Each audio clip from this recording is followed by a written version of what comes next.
یہ ایک ٹیم کا ممبر ہے ڈونلڈ ٹرمپ کی، تو یہاں مشکلات بڑھیں گی۔ انہوں نے اب یہ پیسے کھانے والی بات کی ہے، اس کو باقاعدہ جو امریکنز ہیں وہ فیل کریں گے اور ان کو اس کی تکلیف ہوگی۔ اس کے نتیجے میں مزید امریکی سیاستدان ٹرمپ کی آنے والی حکومت کے لوگ میدان میں اتر آئے ہیں، اور جو پھنسنے والے نئے کردار ہیں جو اب پھر پھنس گئے ہیں، کیونکہ پاکستانیوں نے یا اوورسیز پاکستانیوں نے فٹافٹ نکال کے چیزیں دکھانا شروع کر دی ہیں کہ فلاں فلاں نے آپ کے خلاف یہ کیا تھا۔ اس میں احسن اقبال کے کچھ پیغامات سامنے آ گئے ہیں، اور یہ پیغام آپ نے یاد رکھنا جو احسن اقبال صاحب کا تھا۔ یہاں پہ امریکن ایمبیسی کے جو اس وقت کے عہدیداران تھے ان کے لیے بھی پرابلم کریٹ ہو رہی ہے، اور یہ بات میری آپ یاد رکھیے گا کہ پہلے تو صرف امریکہ نے یا ڈونلڈ ٹرمپ کی جو آنے والی ایڈمنسٹریشن ہے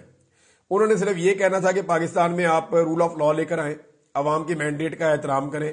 اور انسانی حقوق کی خلاف ورزیاں جو ہیں ان کو بند کریں، اور جن سیاسی قیدیوں کو آپ نے پکڑا ہوا ہے انہیں آزادی دیں، یہ ایک مطالبہ آنا تھا۔ لیکن اب وہ اس کے اندر تحقیقات کریں گے کہ امریکہ اور پاکستان نے مل کر کیسے رجیم چینج آپریشن کیا ہے۔ لیکن ڈونلڈ ٹرمپ کی جو ٹیم ہے انہیں اس بات کا شبہ نہیں ہے، انہیں اس بات کا یقین ہے، اور وہ اس کا بار بار اظہار کرتے رہے کہ 2020 میں امریکہ میں رجیم چینج آپریشن کیا گیا تھا۔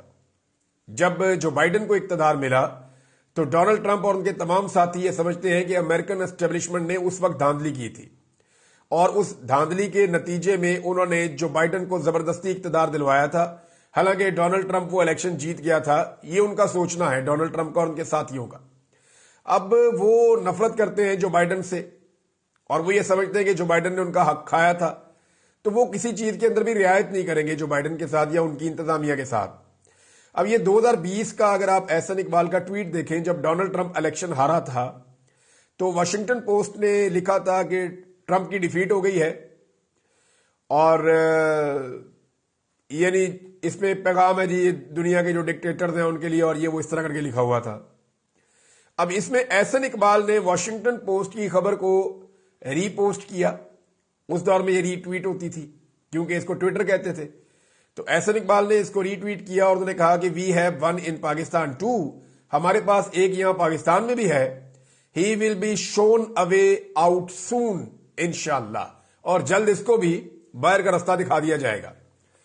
یعنی ڈونلڈ ٹرمپ کو وہاں امریکن اسٹیبلشمنٹ نے نکالا، اور واشنگٹن پوسٹ نے اس کو ایک کامیابی کے طور پہ لکھا، اور اس کے اوپر اس کو ٹویٹ کرتے ہوئے احسن اقبال نے لکھا کہ ہمارے یہاں پہ بھی ایک ٹرمپ ہے، عمران خان کا ذکر کرتے ہوئے، اور انہوں نے کہا اس کو بھی ہم جلد نکال دیں گے۔ یہ بات ہے سن 2020 کی،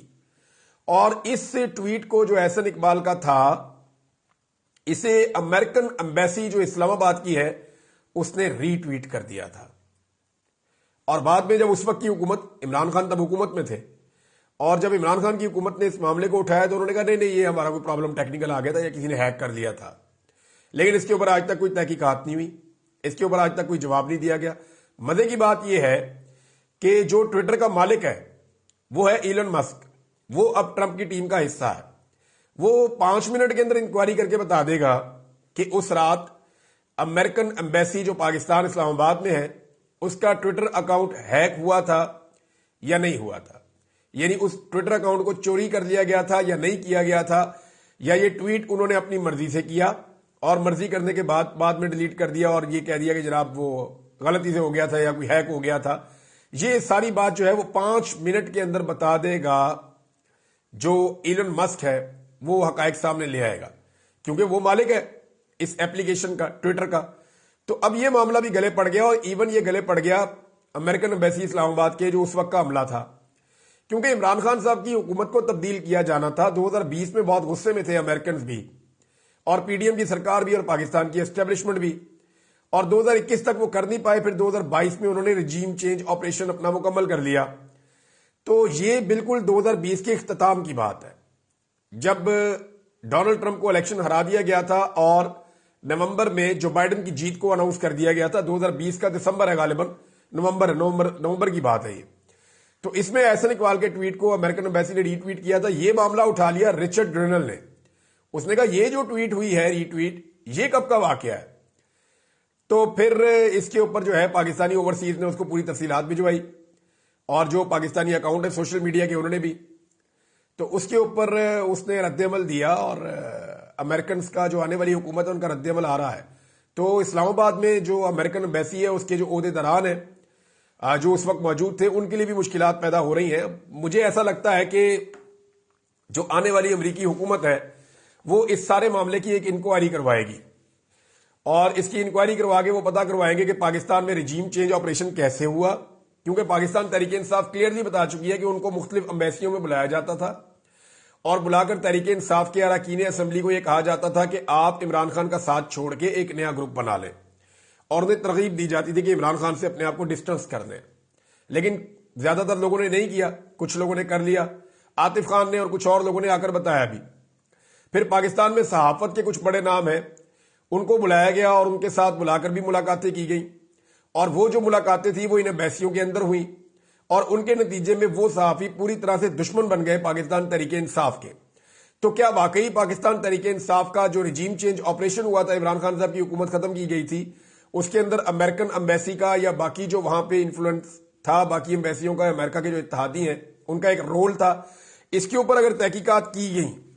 اور اس معاملے کے اوپر اگر ڈونلڈ ٹرمپ کی آنے والی حکومت نے پوری انویسٹیگیشنز کروائیں تو رجیم چینج آپریشن کا پورا پول کھل جائے گا اور پاکستان کی